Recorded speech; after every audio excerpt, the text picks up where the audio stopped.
ओम नमः शिवाय। आप सभी को हरितालिका तीज की बहुत बहुत शुभकामनाएं।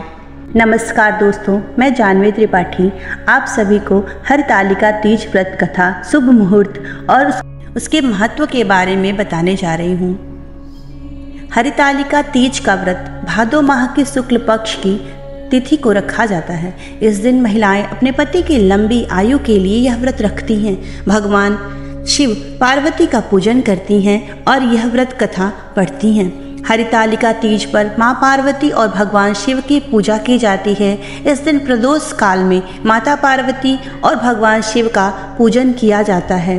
अगर यह व्रत कथा पढ़ना चाहते हैं तो सबसे पहले पूजा की तैयारी कर लें। पूजा की तैयारी के लिए केले के पत्ते वंदनवार से एक मंडप बनाएं। इसके बाद जमीन पर आसन बिछाएं, फिर व्रत का संकल्प लें। फिर माता को वस्त्र, फूल, चंदन चढ़ाएं और धूप दीप नैवेद्य चढ़ाएं। इसके बाद फल अर्पित करें। इन सभी के छोटे मंत्र होते हैं जिसे आप बोलकर ये चीजें अर्पित कर सकते हैं। इसके बाद यह व्रत कथा पढ़ें। श्री परम पावन भूमि कैलाश पर्वत पर विशाल वट वृक्ष के नीचे भगवान शिव और माता पार्वती सभी गणों सहित बाघंबर पर विराजमान थे। बलवान वीरभद्र, भृंगी, श्रृंगी और नंदी अपने अपने पहरों पर सदा शिव के दरबार की शोभा बढ़ा रहे थे। इस अवसर पर महारानी पार्वती ने भगवान शिव से दोनों हाथ जोड़कर प्रश्न किया, हे महेश्वर, मेरे बड़े सौभाग्य हैं जो मैंने आप सरीखे पति का वरण किया। क्या मैं जान सकती हूँ कि मैंने वह कौन सा पुण्य अर्जन किया है? आप अंतर्यामी हैं, मुझ दासी पर वर्णन करने की कृपा करें। महारानी पार्वती की ऐसी प्रार्थना सुनने के बाद भगवान शंकर बोले, तुमने अति उत्तम पुण्य का संग्रह किया था जिससे मुझे प्राप्त किया है। वह अति गुप्त व्रत है, लेकिन मैं तुम्हें बताता हूँ। वह व्रत भादो मास की शुक्ल पक्ष की तीज के नाम से प्रसिद्ध है।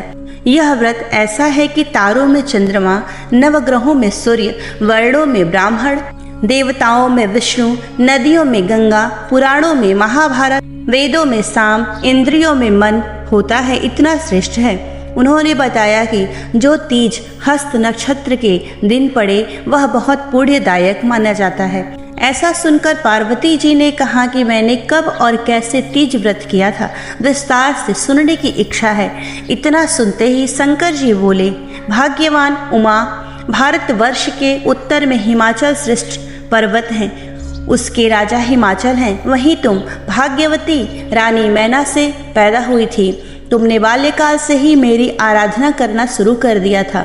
कुछ उम्र बढ़ने पर तुमने सहेली के साथ जाकर हिमालय की गुफाओं में मुझे पाने के लिए तप किया। तुमने गर्मी में बाहर चट्टानों पर आसन बिछाकर तप किया, बारिश में बाहर पानी में तप किया, सर्दी में पानी में खड़े होकर मेरे ध्यान में लगी रही। तुमने इस दौरान वायु सूंघी, पेड़ों के पत्ते खाए और तुम्हारा शरीर छिड़ हो गया। ऐसी हालत देखकर महाराज तुम्हारे विवाह के लिए चिंता करने लगे। इसी मौके पर नारद देव आए। राजा ने उनका स्वागत किया और उनके आने का कारण पूछा। तब नारद जी ने कहा, राजन, मैं भगवान विष्णु की तरफ से आया हूँ। मैं चाहता हूँ आपकी सुंदर कन्या को योग्य वर प्राप्त हो। सो वैकुंठ निवासी भगवान विष्णु ने आपकी कन्या का वरण स्वीकार किया है। क्या आपको स्वीकार है? राजा हिमाचल ने कहा, महाराज, मेरा सौभाग्य है कि मेरी कन्या को विष्णु जी ने स्वीकार किया है और मैं अवश्य ही अपनी कन्या उमा को वाग्यदान करूँगा। यह सुनिश्चित हो जाने पर नारद जी वैकुंठ चले गए और भगवान विष्णु से उनके विवाह का पूर्ण होना सुनाया। यह सुनकर तुम्हें बहुत दुख हुआ और तुम अपनी सखी के पास पहुंचकर विलाप करने लगी। तुम्हारा विलाप देखकर सखी ने तुम्हारी इच्छा जानकर कहा, देवी, मैं तुम्हें ऐसी गुफा में तपस्या के लिए ले चलूंगी जहाँ महाराज हिमाचल भी न पा सके। ऐसा कह उमा सहेली सहित हिमालय की गहन गुफाओं में विलीन हो गई। तब महाराज हिमाचल घबरा और पार्वती को ढूंढते हुए विलाप करने लगे कि मैंने विष्णु जी को तो वचन दे दिया, वो कैसे पूरा करूंगा। ऐसा कहकर बेहोश हो गए। उस समय तुम अपनी सहेली के साथ गहन गुफा में पहुंचकर बिना अन्न और जल के मेरे व्रत का आरंभ करके नदी की बालू का लिंग बनाकर विविध फूलों से पूजन करने लगी।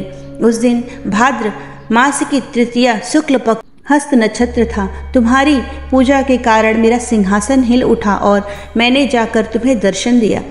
वहां जाकर मैंने तुमसे कहा, हे देवी, मैं तुम्हारे व्रत और पूजन से अति प्रसन्न हूँ, तो मुझसे अपनी इच्छा मांग सकती हो।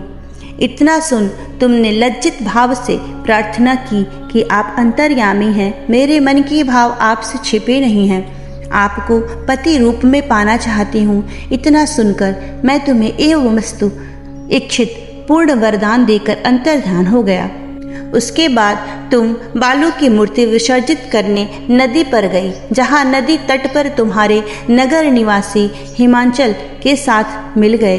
वे तुमसे मिलकर रोने लगे कि तुम इतने भयंकर वन में, जहाँ सिंह सांप निवास करते हैं, वहाँ मनुष्य के प्राण संकट में हो सकते हैं। पिता के घर जाने के निवेदन पर तुमने कहा कि पिताजी, आपने मेरा विवाह भगवान विष्णु जी के साथ स्वीकार किया, इस कारण मैं वन में रहकर अपने प्राण त्याग दूंगी। तब वे बोले, शोक मत करो, मैं तुम्हारा विवाह भगवान विष्णु के साथ कदापि नहीं करूंगा, उन्हीं सदाशिव के साथ करूंगा। इसके बाद महाराज हिमांचल ने मेरा और तुम्हारा विवाह किया। यह व्रत कथा सुनने के बाद श्री पार्वती स्तोत्र का पाठ अवश्य करें। वह आपको मेरे चैनल पर मिल जाएगा, जिसका लिंक मैं डिस्क्रिप्शन बॉक्स में भी दे दूंगी।